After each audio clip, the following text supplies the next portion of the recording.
Welcome, welcome, everyone. We are here with Hesna Al Ghaoui, who is an award-winning journalist, editor, and author. And we're excited to be talking to her today about a number of things, including her work in the Middle East, her work around fear, and of course, her books that she's authored as well. So Hesna's riveting career includes acting as a correspondent of the Hungarian television, where she has reported news from more than 20 countries, including several combat zones. I want you to all sit with that for a moment. Her reports have garnered several prestigious national and international awards. She has also shot documentaries, including the child mortality rates in Uganda and the international aid system in Afghanistan and other global issues as well. Throughout her career, she's been fortunate enough to interview renowned luminaries such as Pope Shenouda III, the Israeli president and prime minister, the Palestinian president, the Secretary General of the Arab League, and world famous psychologists like 𝐬𝐮𝐬𝐫𝐞 and Philip Zimbardo, among others. So it's quite a prestigious list of people that she has worked with and covered throughout her career. In 2010, she wrote a book about her experiences on the front line on the land of war and had her own TV documentary series that depicted countless life stories. And this is the most interesting bit, her time in the field led to her interest in studying the appalling physical and mental effects on fear, not only in combat zones, but also in more peaceful Western countries. And this led to her latest book, Fear Bravely, which came out in 2017. So there we go. Welcome, welcome. What a list of accomplishments. We're so excited to have you here. Thank you so much. I'm really excited about this conversation too, and I'm honored. Thanks. We are too. Before we get to your current work and interests in fear, let's rewind the clock a little, starting with your personal life. Your father has Syrian origins and your mother is Hungarian, and you studied in both Hungary and Tunisia. Is that correct? Yes, basically I was born and I grew up in Hungary, but we did go a lot to the Middle East and to Syria. But unfortunately, I didn't learn Arabic as a native language, as my first language. So when I grew up, I was really determined to learn it, along with my sister Naima, who's 2 years younger than me. And we won a scholarship to Tunisia, and we studied a year there. And of course, then later on, I went to Syria several times to learn Arabic. And when I started working for the Hungarian TV, I was able to conduct interviews in Arabic by then. So when you were a child growing up in these regions, what were the catalysts, if there was any, that led you to move into journalism?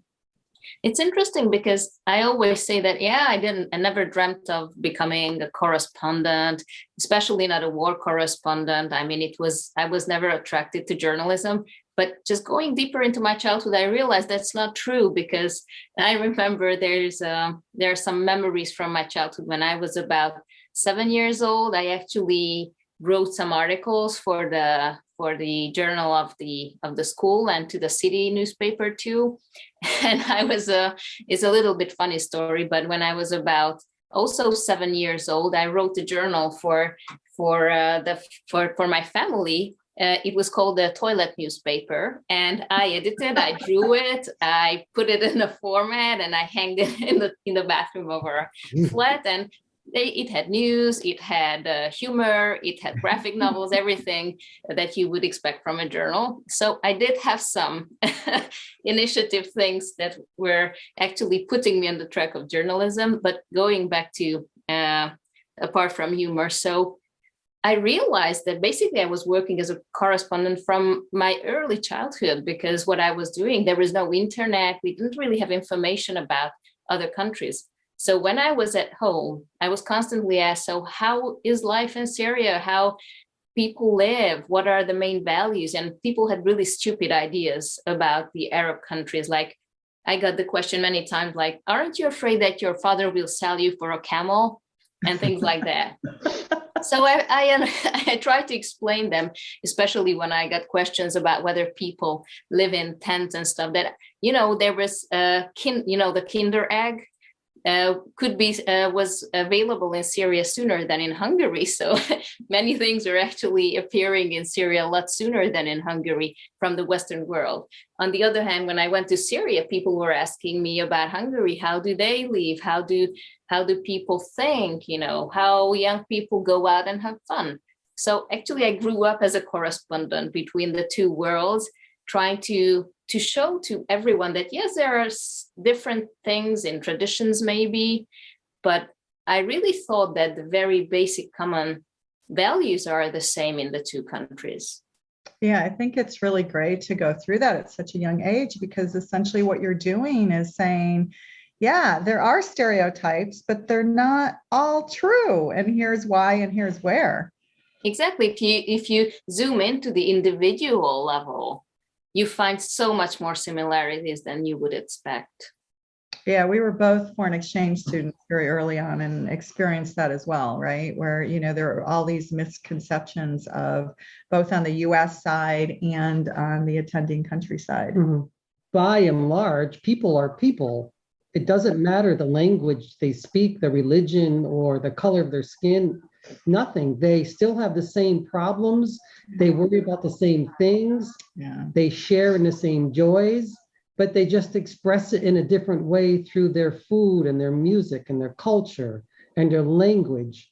Which, it's interesting because in our work, and one of the things that really draws to you is that we often speak about the fear grid, right? We talk about, do you plug into the love grid or the fear grid?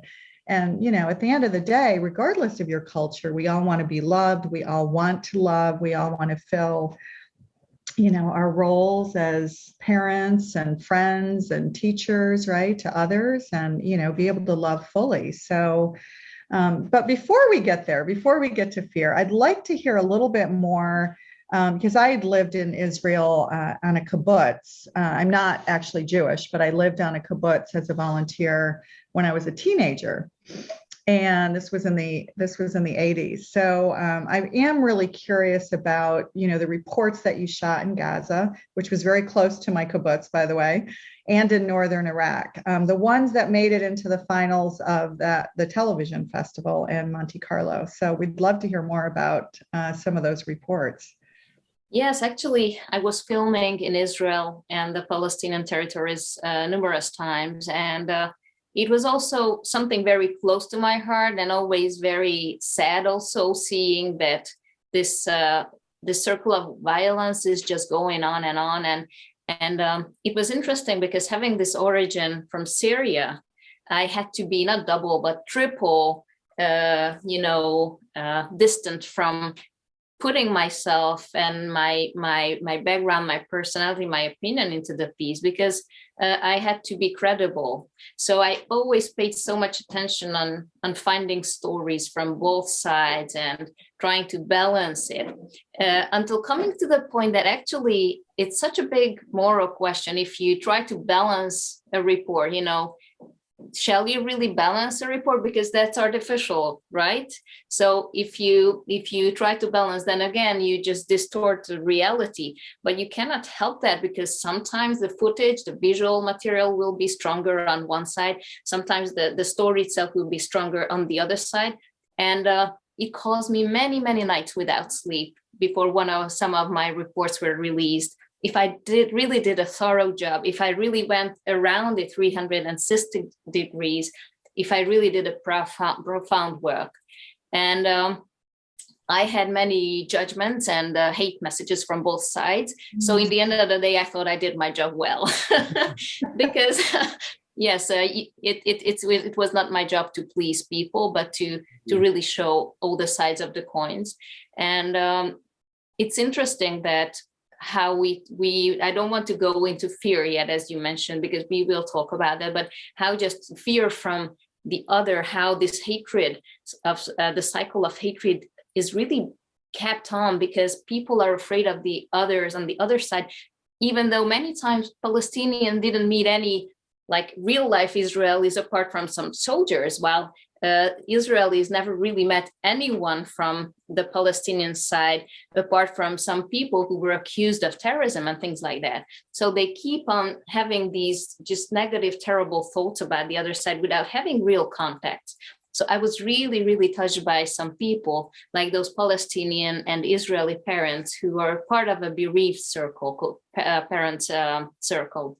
And it's basically a group of people who lost their loved ones within this conflict on the Middle East. And they decided they will do their fight against prejudice and against this war. And there's especially two people who are very close to my heart, Bassam and Rami, a Palestinian and an Israeli father.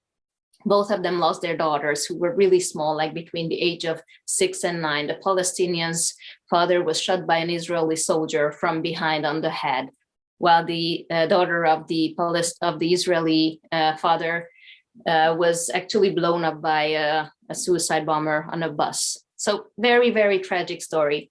And they had the willpower and the personality not to step into the vicious circle of revenge, but to say, no, I will do my best to stop this ongoing violence. So they are best friends. When I first met them, they were greeting each other with a huge hug, and they are still touring the Middle East, Israeli schools, Palestinian schools, Israeli communities, Palestinian communities, holding hand and telling, like, if you saw the tears that were coming out from my eyes when I lost my daughter, and if I still cry, we have the same color of tears, no matter if you're Palestinian or Israeli. And just the mere fact of children seeing them holding hands and talking to each other as friends is just a kind of like an earthquake, that it can be possible that, they're not demons living on this other side. They are real humans who want peace. So these are really heart-touching and powerful stories I really like to talk about, because it gives hope that there are still people out there who do fight against the prejudice and this circle of fear, how we are being manipulated with. And we see that even these days as I'm speaking. And yes, the other one was really, really set to what you mentioned in northern Iraq, because I was actually filming on the territories where Saddam Hussein first tried its chemical weapons. And there was a small village where he tested these even before the attack on Halabja, which was really famous. And I think my report went to and got this very special attention in Monte Carlo, because it was very rare footage. People were giving us footages about that were shot right after these chemical attacks. They were really, really sad and really disturbing footages, and people are still living in these villages and still suffering the mental and physical consequences even decades after. And it's just so sad how the world just totally forgot about them and forgot about this. And I'm talking about this many times because we need to remember these, because history will repeat itself if we just forget about these tragedies and we pay attention when it's ongoing. All the news is on that. Like in Ukraine, as it was in Syria. Now, who talks about Syria? Who talks about Syrian refugees? Who talks about a country being devastated? All the attention shifted from Syria, and it's not good, because we just don't learn from the mistakes of history, I think. Yeah, it's a good point, actually, because we had posted something like many people did, "We're with you, Ukraine," right, when all of this happened. And there were a couple of comments on my Facebook feed saying, what about Syria? What about Afghanistan, which we've posted about as well. So it's true. It's, the media manipulation really everywhere in the world. And I want to say particularly in the West, but I've lived in 11 countries. So I know that's not true. And I know that it's universal. It's universal, right? Yeah. It really depends on, some of it's linked to ratings, of course, right? We know that. So it is tragic that we forget these horrific stories. And I think it's important for, people like you and your work, to move beyond just the regular coverage that you're doing, the news footage, and do things like documentaries, because, documentaries really show behind the scenes, and they go into the details of people's lives and really show us what's going on at a human level.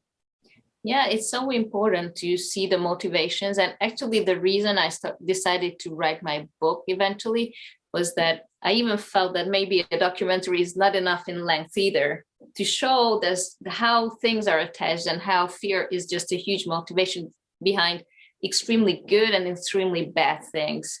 And I tried to take all my war correspondence experiences, my own reactions, my own personal experiences, and also all the things I was filming about in the US, for example, under the tunnels of Las Vegas, where there are whole communities living in the water canal system. Behind all those fancy things that people think of as Las Vegas, there are tragedies happening underneath, and how these communities live and how they live from one day to the other, what tragic decisions they have to make from day to day. So it's everywhere. And these stories are all interconnected. Well, are you speaking of the homeless? Well, there are homeless people, yeah, who decide to move into the underground water tunnel systems of underneath Las Vegas. There's this huge system. Yeah. And they basically, as there's not much rain during the year, they basically take all these furniture they find and they establish little homes there. But when it eventually starts to rain, it just floods them out. Many people are killed, and everything they put together in months is just washed away. They restart the whole thing, and they are surrounded by scorpions and black widows, and it's just really very tragic to see what choices people have to make. And this is a story that you covered, or was it a documentary? In my series Babel, what you mentioned, I filmed about them too. Yes. I want to ask you about fear. Is there a good reason for it? For fear? Yes. Oh, there's a huge, very important reason. I love fear really because I think it's one of the most important emotions. And yes, the reason is our survival. And it was interesting to discover this on my own path. And the reason I started to focus on fear because of the very question I got all the time, like, how come I'm not afraid of going into these war zones? And when I told people, of course I'm afraid, I would be a psychopath not to be afraid. The instant reaction I got was disappointment, like, really? Oh my God, no, you can't be fearful. As if I stolen away, this illusion of having a recipe for a fearless life. And I started observing my own fears, how I react when I'm fearful in different situations. And I started to observe people's reaction in war zones, how people reacted in different threatening situations. And I realized that I could discover two very opposing ways. Like, people were reacting in a way that fear brought out the very extreme good in themselves, like altruism, helping, like being able to maintain a difficult physical or mental state for a long time. I was really amazed what fear brought out from me in these different filmings, because I was able to film without properly sleeping, eating for weeks, and I was able to focus. I was really always a very slow child, and I was really late and the last in everything because my mind was everywhere. And I was thinking over things 5-6 times, like, is this really the best choice? And it's not the characteristic of a good war correspondent, right? And then I went to these war zones and I realized, oh my God, I can be really efficient and quick and sharp under these circumstances, because fear brought out the quality from me that I had to be there 100% mentally and physically. And this was a new thing to discover. And I realized, yes, it's so nice to leave our routine zone, because we don't know who we are until we just, hold on to the everyday settings of our lives where we feel confident and where we know what to do, even if we close our eyes. And I realized fear brought out the very extreme bad from me too, because when I observed my life, I realized that fear made me panic sometimes and maybe lie and do things that are not according to my values. And this is what I saw in different war-torn areas, that fear brought out aggression and panic and terrible things out of people. So I started to slice these stories. So what are the common denominators in these two extreme reactions? And when I first analyzed myself, I realized that I'm really acting very in a good way when I'm experiencing threat only in war zones. And fear is bringing out the worst from me in my civil life. And I realized that it's just because I allow it to myself to feel afraid, because I would be stupid not to feel afraid in a war zone. But shame and fear from judgment and just feeling that, yeah, fear is equal to cowardness had a huge effect on me in my civil life. I did not allow myself to feel fear. So what I realized that there's a very simple thing that can really decide how fear plays out. It's just the mere acknowledgement that we are experiencing fear, being aware of your own body sensations, being a little bit more emotional aware, realizing, yes, this is fear, what I'm experiencing. And the second is just accepting and peeling off shame, because we are living in a society where really we teach even our small kids like, oh, you're a big girl, you shouldn't be afraid of this. You're a big boy.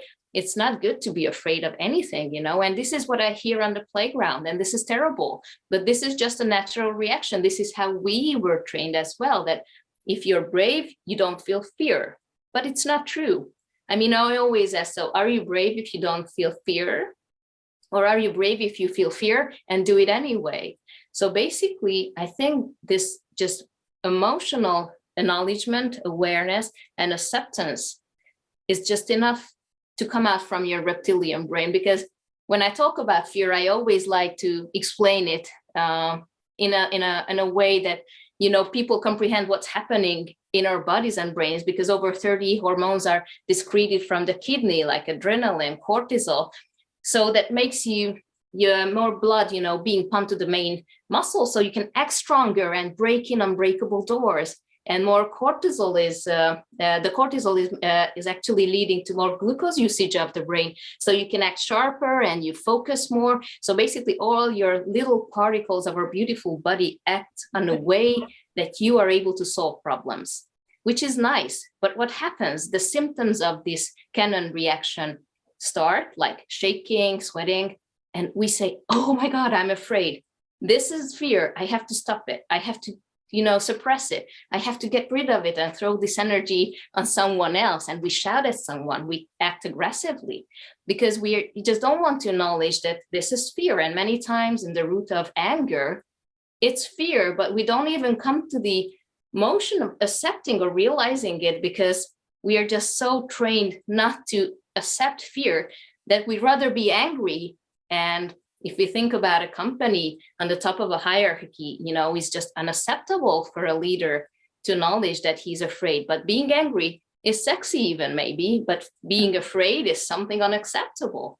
So many times we even fool ourselves, and we teach this to the kids. But if we start just, being more aware and acceptive to fear and think, yeah, actually, I'm feeling this because this helps me to come over situations and solve problems, act stronger, act smarter. This is what I try to teach my kids, that it's okay to be afraid because this helps you. And it is destructive when you want to suppress it and get rid of it. Or it's destructive when I think shame is just too powerful in the whole formula. So I do think that this is something we have to work on. And I have this mission to change the society's approach to fear, to embrace our fears and, bring them closer, because they are just the best information source to see where we have lack of capacity, or maybe we just don't have enough self-confidence with regards to a certain capacity. And fear is there for us to learn more, and we can ride on fear, really, if we are just enough aware, I think. Sorry, this was long. I get really, okay. I mean, I think I get it. It's interesting, because I did a lot of Tony Robbins work years ago. And, one of the things that he teaches, and he's not alone in teaching this, by the way, many, many masters teach this, but I think the quote goes something like this. I may not have it exactly right, but the quality of your life is in direct proportion to your comfort zone. So in other words, if you're willing to step out of your comfort zone, which of course you do all the time as a war correspondent, then the quality of your life goes up, because you're pushing yourself beyond these boundaries, and you're pushing yourself through the fear, opposed to resisting the fear, right? Pema Chodron, who's one of my favorite Buddhist teachers, she talks about this all the time. The way through fear and she'll talk about fear mainly related to things like emotional struggles, divorce, loss of a child, the spiritual upheavals that we go through, those kinds of fears, right? The only way to get to the other side and to have that peace and solace of heart is through it. You can't dart it, you can't avoid it. And I think when we don't allow our children or allow each other, humanity, right, to actually talk about fear, it just gets bottled up.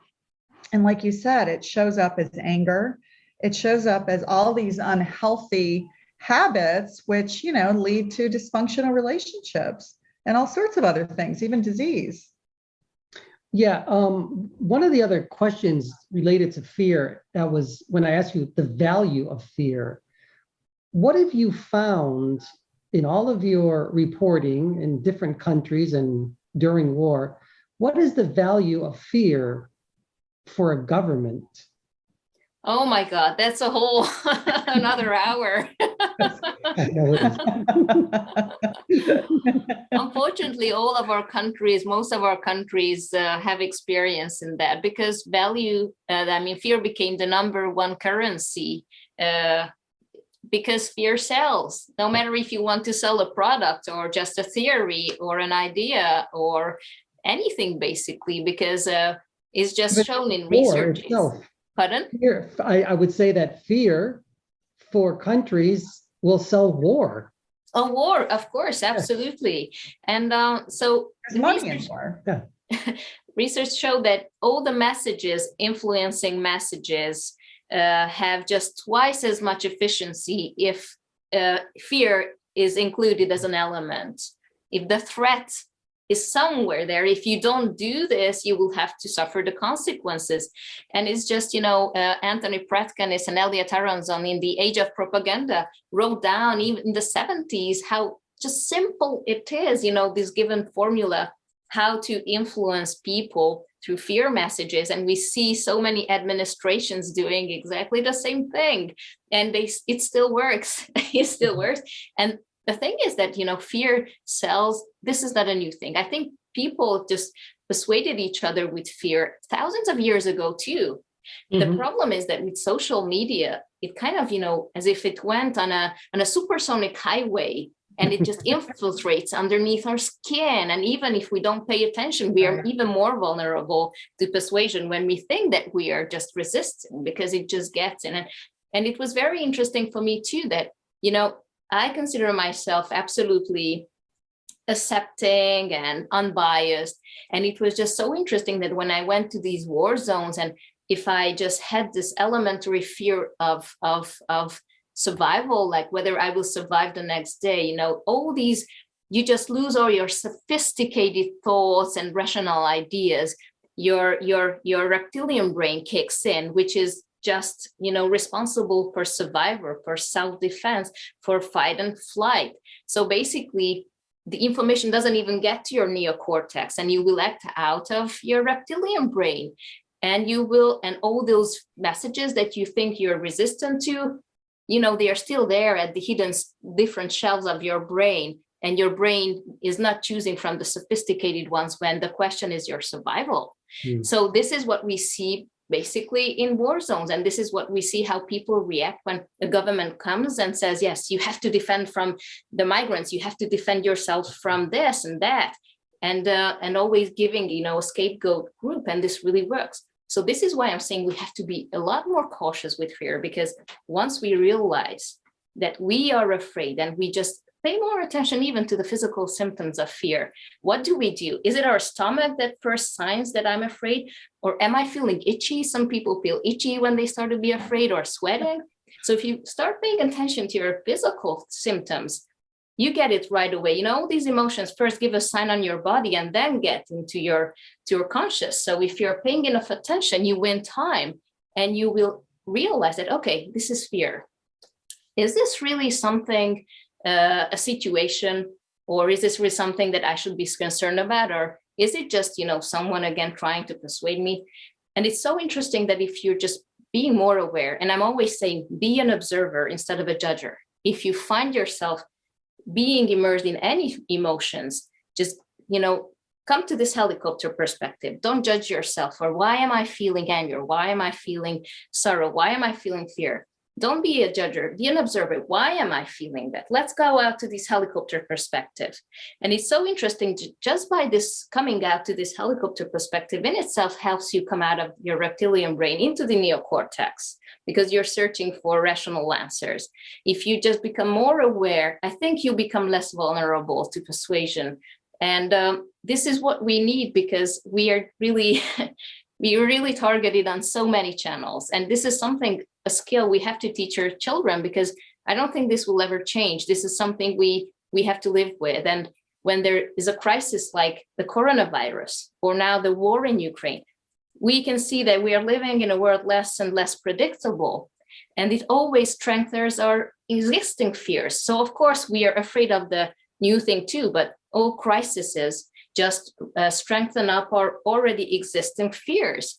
And it's so much harder to make clear judgments when we are feeling threatened. So I think this is especially important now in these very strange days we are living, in the past 3 years, to be a lot more emotionally aware of our own emotions, of our own reactions, and becoming this observer type of personality, instead of just immersing ourselves in judging and being ashamed and judging our environment for that. We know, at least through our work, that fear literally resides in your DNA almost. It sort of like sits in your muscles, right? And it gets passed on to generation. And I wonder, some of it's learned, right, through passing down stories, but what about at a DNA level? I think it's just proven that fear has an evolutionary value. We wouldn't have survived the past thousands of years if we didn't feel afraid, because it was needed that, and it's also important why, it's in our reptilian brain, because the nature was very wise to construct our fear response like that. Because if we were to make decisions when our brain, okay, let me start from the beginning. Our brain is scanning dangers all the time. Even when you're listening to me, your brain is constantly trying to signal possible dangers. And when it does, just this automatic response, the canon reaction kicks in. And this is so important that it's not upon your decisions, because we would be instinct by now as humanity if just nature let it on our decisions whether to have this fear response in the first place. So it has a very important evolutionary value, but also there are many researches just discussing that all these responses when we are actually feeling closer to people who look like us, and basically there's this evolutionary thing of being afraid of people who have different maybe skin color or look a little bit different like that. It also had an evolutionary value, because this was the question of survival, getting close to the group members and being a little bit afraid and distant from people outside of our groups. And there are very interesting researches going on how, these inner group dynamics change under threat, and how cooperation changes within the group and outside the group too. So these are, I think, very relevant and important things. So it has its evolutionary reason. The thing is that, as we talked about, selling things and theories and ideas through fear just plays on this evolutionary quality of us. And if we are not cautious enough, it will just take us away and it will hijack us. As we see that there are no shades in public discourse anymore. There's black, there's white, and it's our just number one intention to be part of a group. We are social animals, as Elliot Aronson said, and we would do anything to be part of a group, not to be excluded from the group or become part of the group. So I think this is just understandable. There is also a very interesting thing that I've heard from a researcher, that our decision-making process was actually optimized to the times where we were still living in savannas in little groups. And basically our circumstances changed so much, but our basic fear responses and the way we make decisions did not. And this is why there are so many distortions, cognitive distortions on how we make decisions. And one of them, if you hear something a lot, you will for example, about a threat, you will believe and feel that it poses a bigger danger. Because if when you were living in the savannas and you heard a lot about a tiger coming attacking people, obviously you thought this is a relevant danger. I hear a lot of stories about that. I have to be careful about it. I have to be afraid of that. But with the current way how we live, as we get news in the matter of 2 seconds from the other part of the world, how our television stations, I don't work for any television stations anymore, and I don't work for news, and I don't have the intention to, but I saw it from the inside, how the news, just gathers all the news and all the things that just, attract more attention, even if it's not relevant. So basically, again, this plays on our instinct, it plays on our fears. And unfortunately, this is why we are afraid of irrelevant things that don't even pose a danger in our lives anymore, because of this very distortive cognition of decision-making and threat processing. And when it comes back to fear, I was talking a lot with soldiers who were serving in Afghanistan. When I was filming there, I was usually filming with civilians, and I didn't really like going with the army because that was always more difficult. But there was one case when I was in Afghanistan where I was especially interested in soldiers, how they cope with threat and fear. It was so interesting to hear that these macho people, right, we have the concept that they are so brave and macho. They said that fear is the number one tool for them. They love fear, and they hate working with other soldiers who don't feel fear, because they pose a bigger danger on them than the Taliban, what they said, really word by word.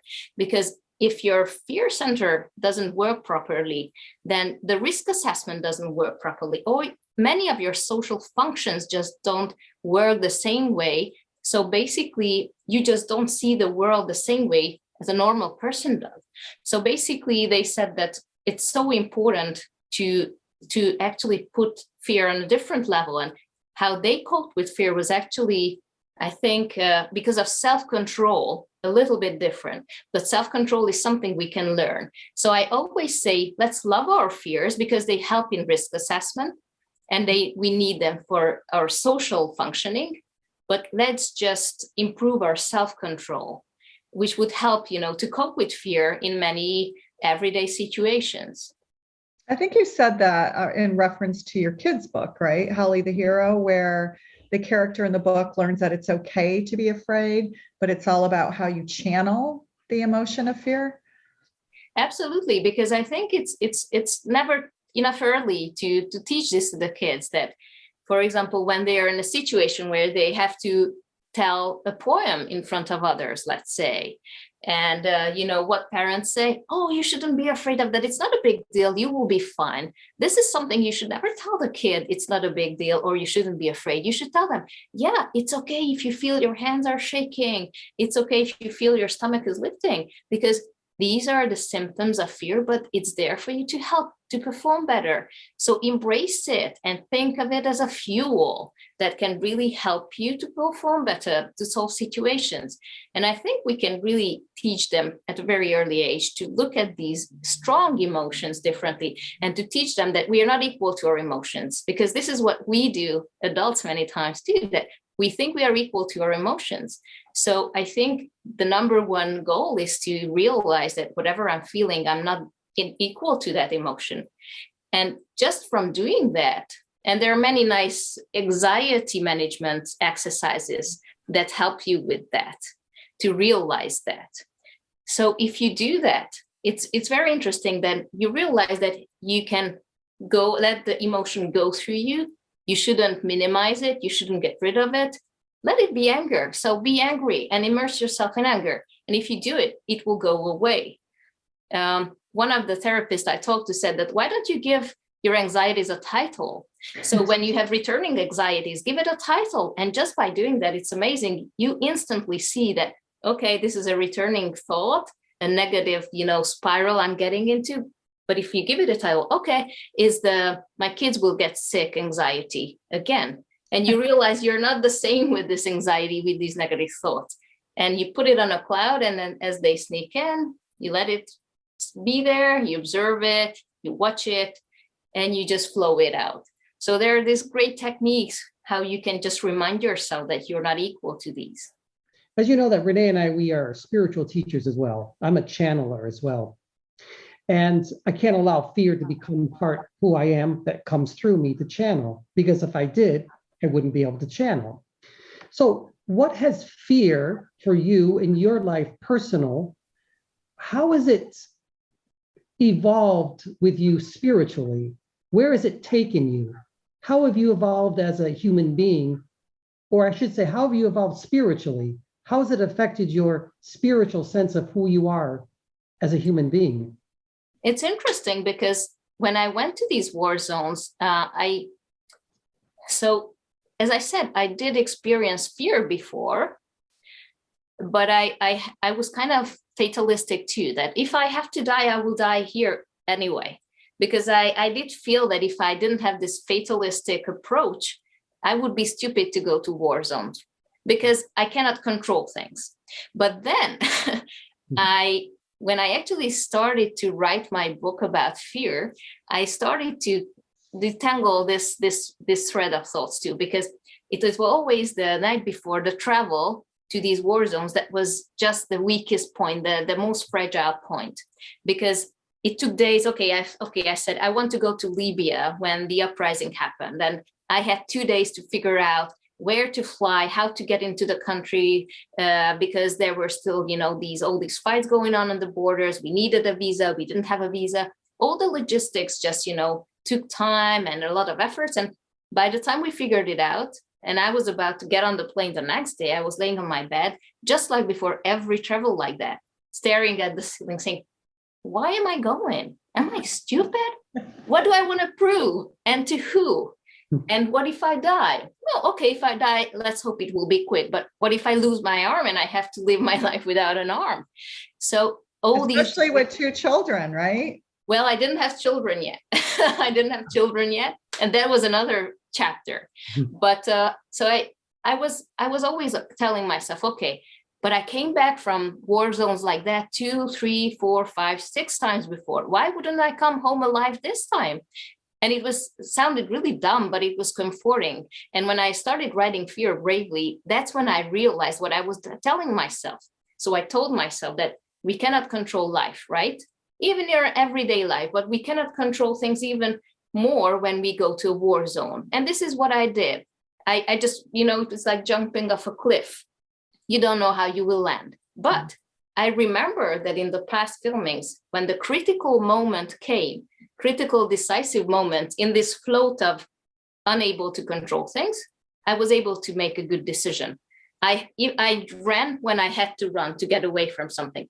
If I had to convince someone to let us in somewhere, I could. Or if I had to convince someone to let us out from somewhere, I did. And I always had this good decision when the decisive moment came. So why wouldn't I be able to handle the critical moments in the future? And it's really, when I was breaking this down, I had this kind of inner wall of self-confidence that I'm able to make good decisions. I'm capable of it when it comes to that. But when do you have this capability? If you have success experiences. When do you have success experiences? If you have experiences at all. So again, you have to get out of this routine zone. And it was such a big shock for me when my children were born and I decided not to go to war zones anymore. But just raising children in itself is so scary. I mean, all that responsibility falling on you. And I was really deadly scared again. So I took my tactique about fatalism on one hand, like, yes, let it be. So I looked at it as kind of spirituality, connecting us to the greater power. Like, yeah, we cannot control things. We have to let it go at some point. And the other is just, as I did as a war correspondent, I have to build up this inner wall of believing myself that I can manage as a parent too. So I need experiences. I needed the first night without sleep, the little one crying. I need the first sickness. I had the first tantrum in public, and I could go on. And we survived. I solved the situation, and I started building up this self-confidence that I'm capable, just step by step. And I think this is a lifelong thing, but I think that we cannot hold on to the idea that we will be safe from outside sources anymore. I think COVID really proved that safety has to be in here because we cannot expect it from outside anymore. We cannot control our life, even the way we thought we had the illusion to. I mean, we don't have that illusion anymore, I think.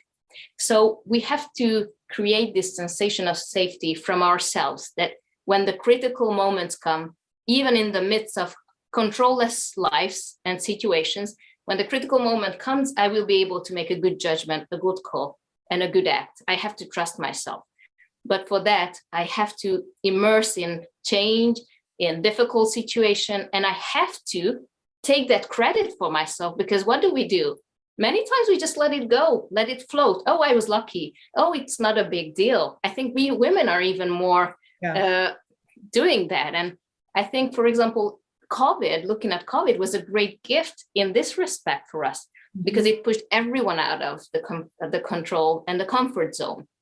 So what we can do now is to look back at these 2 years, sit down with a glass of wine and start thinking. So how did I adapt? What decisions did I make that were actually helping me? How could I cope well? And I have to take that credit and build inside my self-esteem and my self-confidence, because these bricks actually help us to achieve a higher sensation of security. Because I think this is not going to be better. I don't even like reading the news of the predictions, what's going to happen in the next 2 or 3 years. But I think we need this sensation of safety, building it from the inside more than ever. You know, it's interesting. In our work, we don't really talk about COVID so much because for 2 reasons. For the same reason, you being a war correspondent or just a news reporter, you don't want to take sides, right? You want to report healthy situation, right? Unbiased on both sides of the coin. But when you think about it, there's fear on the side of those who are getting the vaccine and the first booster and the second booster and the third booster and the fourth booster, and give me another booster, because they're so fearful about getting it. And then on the other side, there's the fear, the anti-vaxxers who are fearful that if they take the vaccine, it's going to be worse. So what would you advise people, regardless of whether they're getting the vaccine or not getting the vaccine, about the fear that they have around it still today? Well, I would approach it from a more distant place, because I think this can be repeated, maybe not with a pandemic, but with another situation like that. And one of the great things I learned when I was doing these reports about bias and how fear influences our decisions, and what really struck me, how the world is polarized in the US, in Hungary, everywhere, is that people don't listen to the other group's opinion anymore. As I said, you want to belong to someone. So if you express a slightly different opinion than your group, you will be an outcast from all sides. You will find yourself on no man's land and you will be lost. And nobody wants that. So it's again cognitive dissonance, what Elliot Aronson talks about. You rather convince yourself even the stupidities of your group just to feel that you belong to that, because you want to rationalize why you belong to that group. And it just gets you further and further away from the central midpoint, the balance on both sides. So what I suggest is just, questioning always before judging. Like, why does the other group say that? Why do they think that? Even if I think it's total stupidity, let us just, take 5 minutes to think, do they might have some reasons in any elements of what they're saying? Maybe they don't, but it's just worth judging and trying. And it was Anthony Prepkanis, who is a master of persuasion and how people persuade themselves, told me this when the whole migration crisis was kicking in. And in Hungary, it was really ugly what was happening with people and how really they reacted and how much aggression out there was. And people were in camps and they didn't listen and talk to each other. So I think it's so important to actually not to stay in your bubble, but at least try to understand maybe there are some elements in the other group that might have a reason. Because unless we try to bring back the shades into public discourse about COVID, about refugees, about wars, about anything, then we will just become more distant. The gap will be even huger and we will just lose touch. And I think that's the worst that can really happen. cognitive dissonance is a big part of it. I think you're right, And there's also a huge, going back to the fear, it's like, as scientists say, increase the gap between impulse and reaction. And that space in between the two is your real freedom to think over things. This is the secret to not acting out of fear, but rather from your rational brain. But this is also the secret to just, no matter what kind of situation and how lost you feel, it's always in your freedom to choose your answer, as Viktor Frankl, Holocaust survivor therapist, said. This is always your freedom to choose your response, and just increasing this gap by more emotional awareness, more awareness about things that go on in your body, in your brain, or in general. I think this is a very important key. So if we don't forget about that, and whatever happens, we just wait out with the reaction and increase this gap, I think the more chance we would have to give a rational and realistic response, no matter what the discourse theme is about. I think it's really about taking the distance, so you are the observer and you're actually looking at the situation, including how you're reacting within it, as if it's not you, as if, there's chess pieces on a board and you're observing it from a fresh perspective, critical thinking, if you want to call it, without the cognitive dissonance. I think that's the way through, right? Part of it, though, going back to the reptilian brain, is that if that's fired up, as you said, you're not getting the neurons, right, to connect to the more intelligent parts of the brain that has that critical thinking to begin with. I think many of our politicians are using too much of their reptilian portion of their brains. And they're trying to encourage and they want their followers to do that too, yes, because unfortunately it works. Yes. But it's interesting because I'm actually in the US now with a Fulbright scholarship at Berkeley University. And what I'm doing now is studying post-traumatic growth, how actually when we are in a difficult traumatic situation, and if we are going through the healing, what are the elements that actually predict whether we can grow out of it? And I'm saying this because when we are in the midst of hardships, at least this is how I started to function. And I think it's really helpful. It may seem a little bit artificial, but maybe just because all my thoughts are really occupied around this theme lately in the past years, like, what is the benefit I can get out of this hardship? And it doesn't matter whether it's just a quarrel with my family or a really difficult situation in my life. I started doing it as a habit, like always looking, okay, what does it want to say? What can I learn from this? And I have a further mission. How can I share this experience I learned from this with others? It's kind of already a mission. So it's so interesting that based on the interviews I've done so far, so I'm conducting interviews with researchers and with trauma survivors. And again, I'm trying to slice down how theory actually supports real life stories and backwards, and slice down all these motivations that can actually contribute in the ability to learn from a hardship. I hope I will be able to write my next book about that. And what I really found is that there are so many important elements, but one of them is benefit finding, how we can actually use that experience, no matter how difficult and sad it is, to do something good with it, to help others, or to use it as kind of a source for teaching, for helping, for self-growth. So it's very interesting that I think it can be a thinking habit once we try to force ourselves to again be an observer in situations that we are in, and to see, like, as fears, what we always do, that if we are afraid of something, instinctively we try to push it away. If we teach our kids to, and teach ourselves, like, if you're afraid of something, pull it closer, because the more details you will see, the less scary it will be. It's like looking at a huge mountain. From a distance, it seems so scary, even for professional climbers, as I've talked with several.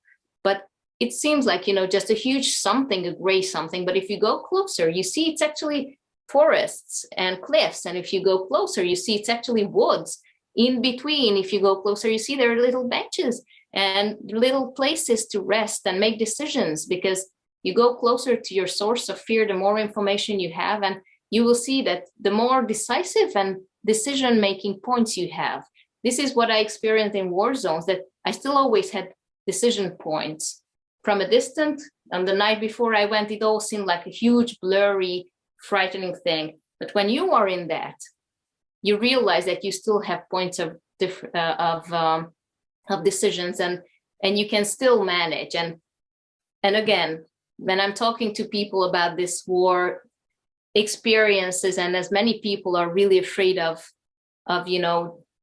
war just coming to our lives, and unfortunately, Hungary is really close to Ukraine, so this is something really relevant for them. But it's just so interesting to see that when you're in the midst of a crisis, you just stop ruminating about the obscure future.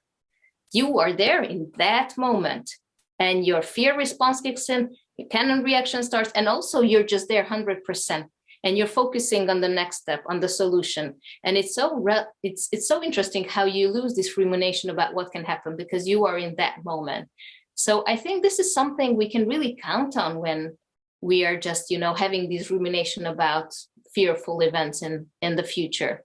It's something that you can, I think, really use as something comforting, that when things kick in, you will be able to focus on the present. And it's so interesting how just the mind changes when you are 100% in that moment. Present moment, yeah. Yes. That's what it's so funny how this keeps coming up in every single interview.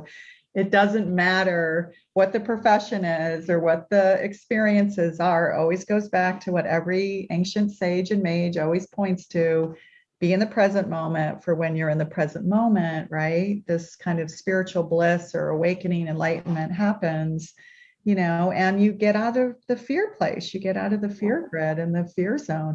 I think about when I was living in Israel on a kibbutz, and we went back, and there was fighting going on. Actually, it was not a peaceful time for us to return. I can't remember what year it was. I was there for business, and I wanted to return to my old kibbutz, which was a half a mile from the Gaza Strip. And Peter, who was Israeli and his wife was American, and they lived half their time in California and half their time in Israel. He must have been about 90 at the time. And he said, "I'll drive you." And I said to him, "Peter, you don't seem to have any fear about anything, really." And he said, "Well, my grandson is fighting down there. I have no idea. We're driving maybe a few minutes from where he may be safe or may not be safe." He said, "If I were to live my life in fear, worrying about my grandson every day, or, all the years that I lived in Israel," he said, I wouldn't get in the car. I wouldn't go anywhere." And interestingly enough, I didn't have any fear either, and together we went back to the kibbutz and visited old friends and so forth. But, it was really just kind of a reminder that, when you're living in that kind of situation, similar to when I lived in South Africa too, and we would see the, bombs going off in Soweto, just a couple of miles away from, the very white, wealthy neighborhoods where people were drinking champagne and eating strawberries, right? And you would see the, smoke coming up from just a mile away. And so how in so many different countries that we don't experience here in the United States, that is a reality for them. Yes, and I think, Western worlds, many times we were spoiled by just having a very consistent, predictable lives. And I think COVID, no matter how you perceived it, just pushed you out of this illusion of predictability. And I think this came as a huge shock for many countries. And when I went to these African countries too, and just facing that, I met more cheerful and people full of life there than in Hungary, where we lived in comfort. And when I was just in the outskirts of Kampala, and still I met more smiling people than ever in Hungary, I was like, what's happening? And, I really think that when change is just part of your everyday notion, that you don't have expectations for tomorrow because anything can happen. As you said, you start living in the present and you start embracing change, embracing nature. Nature changes all the time. They're a lot bigger, entanglement with nature and the changes of nature and changes of life. And just their approach to death, to birth is just so different. And I think this is something we can learn from these people. And we have to acknowledge that change is just the single most important thing in life, and going against change is just a never-ending fight, and you will fail and you will be frustrated. So again, it's very difficult, especially if you weren't socialized like that. But I think it's something we have to start thinking about. The notion of love itself and fear. How does love come into fear, elevate it, take it to a next level? What is the relationship between love and fear, and how do you incorporate that into your being when you're in a constant state of fear?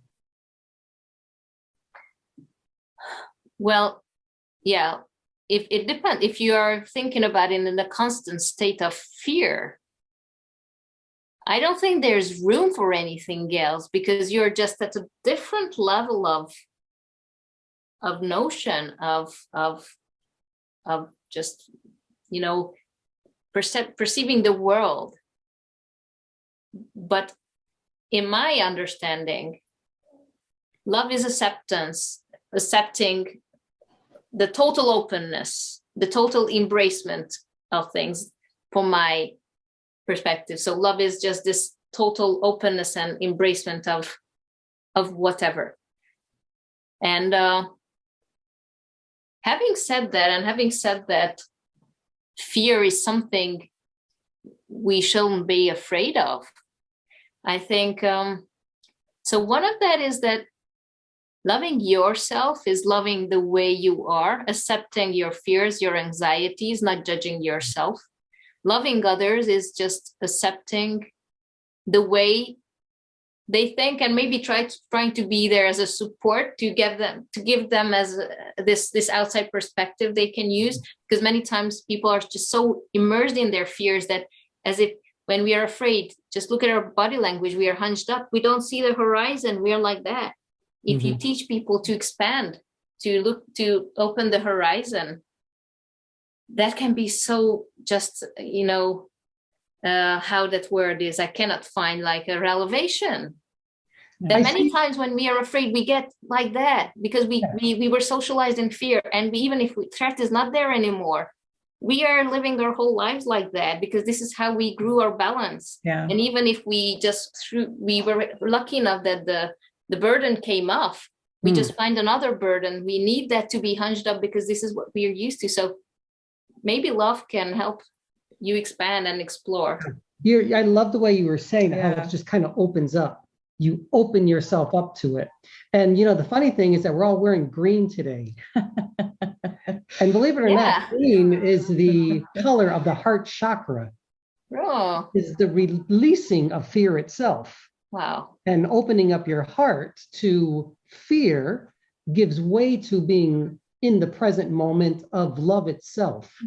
And I think I love the way you said that. You slowly kind of open up to releasing all the fear and allowing everything else, maybe love itself, to come in and embracing it. It's like transmuting. So in a way, kind of what you were describing without using that language, it's a transmuter of the fear itself. And when the love comes in, the expansion automatically happens, right? And the fear simply starts to dissipate and mutates or changes into something different. And I think that's probably what we're seeing with these groups in Palestine and Israel, when these families are coming together and they're sharing their pain and their heartaches, right? And also the love of their children, and they're being vulnerable to each other in front of a crowd. they're being witnessed, right? And that's, you know, a lot of trauma practitioners will talk about the importance of being witnessed, right? Whether it's a ceremony or whatever it is. And I think when we do that, right, and that's just a great example. I know that it's happening in other parts of the world as well, but it's a beautiful example of how they're saying, you know what, we would rather come together than continue the trauma. And I think it has to do a lot with vulnerability, because that's exactly just accepting and even willing to show my vulnerability to the opposing side for a sake of a purpose. But what do we do in our personal everyday life, even if we don't live in a conflict zone? We are afraid to show our vulnerability because we are afraid that we will be judged, that we're weak. And I think you can see it really, if you look at different organizations and the hierarchies. So the person on the top has to be perfect and know everything better and cannot make mistake, like a marble, right? And doesn't show any vulnerability. So what happens when there's a marble? Everything just, bounces back from it. So when you're in a culture where everyone is just perfect and not vulnerable, how do you engage? How do you connect? You cannot. So this is why I always say that you have to take the risk of showing your vulnerability, because the moment you admit, for example, as a head of a hierarchy at an organization, that, okay, guys, I will admit that I'm afraid of this and this and that. And I'm so glad that you're here, because you probably can know the solutions to things I'm not good at, because this is why we're a team. And the moment people start talking about their fears, other people open up and say, oh my God, you're afraid of that? I'm afraid of that too. Okay, so I'm not stupid for having these fears, really. And the third and the fourth person say, and it's just so beautiful to see that walls just really fall off, because fear can just mount enormous walls between us, like in Palestine and Israel. But once fear is out there and we show it, it becomes a cohesive force. It will connect us. It will put a whole different flow into the life of an organization when people are just have the chance and the courage to show vulnerability and speak about their fears. It can be such an enormous uniting force. And I think this is something we have to learn. Of course, it won't go from one day to the other, because our armor is just too strong. Yes. We were socialized that way. I was also going to say that we can also see that with teenagers and millennials too, with social media, right? Where everyone's so afraid of just being vulnerable or saying they've had a bad day, even if it's a bad hair day, right? Or whatever's going on in their relationship. There's this pressure to always present themselves, right, as perfect on social media. And there's a lot of angst and social anxiety around that with teenagers as well.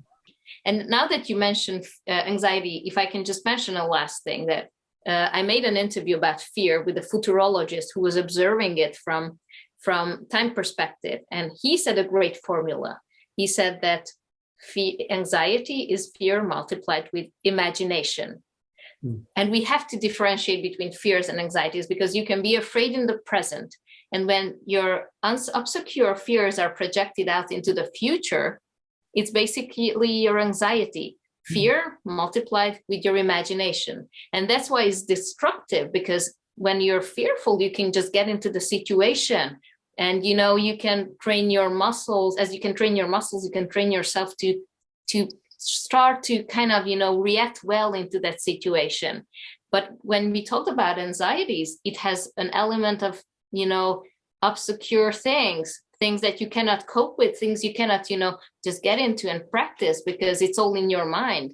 So it's so nice to actually, when you experience anxiety, find that element of imagination. Where does it originate from? What feeds your imagination and your fears to make it an anxiety? And when the whole pandemic started, this was a very powerful thing for me, when I realized that my parents are doctors and they both around 70, and they worked through the entire pandemic. And I was really having all these anxieties about them. So I really tried to use this formula that this is not happening. This is in my head.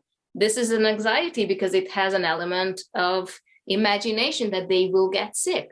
But I can take a turn on it and look at it that that means they're not sick now. So I can be happy about that and focus on that.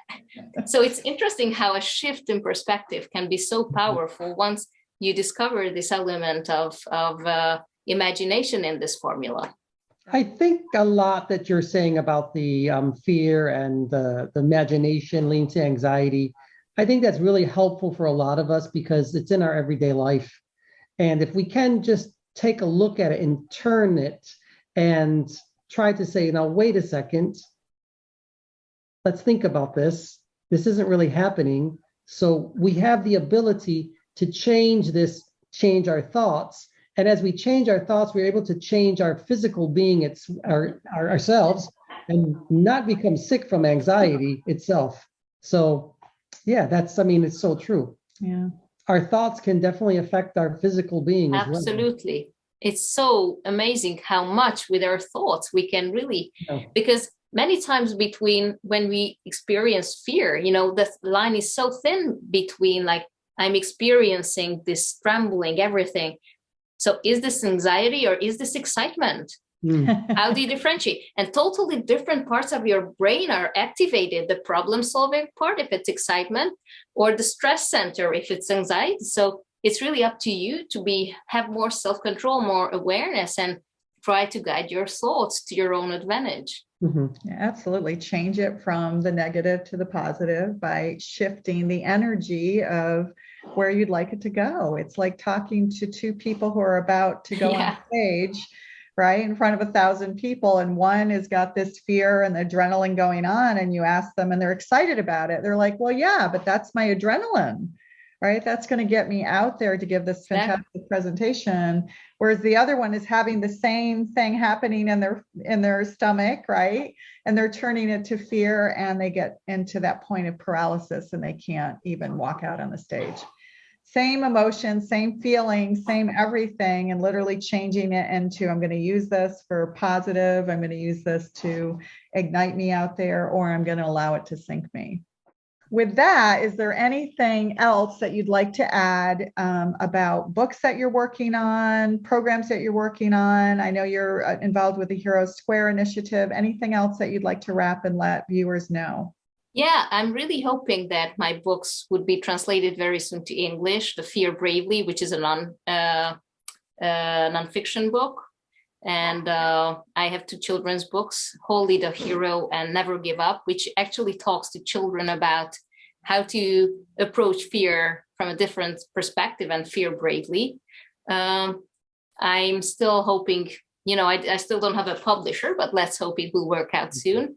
And people, I'm happy if people follow me either on Instagram or on Facebook, and hopefully, based on my current studies about post-traumatic growth, I'm hoping I will have a documentary ready soon that shall be the next year about how we can grow from hardships. And I would be happy if this could help people to really have a deeper knowledge about trauma and how really there are beautiful new methods to approach trauma, starting from somatic experience to TRE, and so many nice new methods that I would hope that I could introduce to people in Europe too, who are not necessarily really into that. So I would be really happy if anyone had any thoughts or stories to share. I'm always open to great stories about these themes that we taught. So I'm very open to anyone who would like to share that with me. And I'm really thankful for you for this conversation. Just your reactions and everything you said was really interesting and exciting for me. It was from another perspective about the same thing. So it's always nice to train my brain and my ideas from other perspectives. So I'm really thankful for that. Oh, absolutely. All roads lead back to consciousness. Yes. So with that, we thank you so much. And we will be posting links to all of your work, your books, and your social media on the subsequent pages. So those who are watching will be able to follow you and learn how to connect to you. And we just really appreciate your time, your stories, your wisdom. Well, thank you so much. Thanks a lot.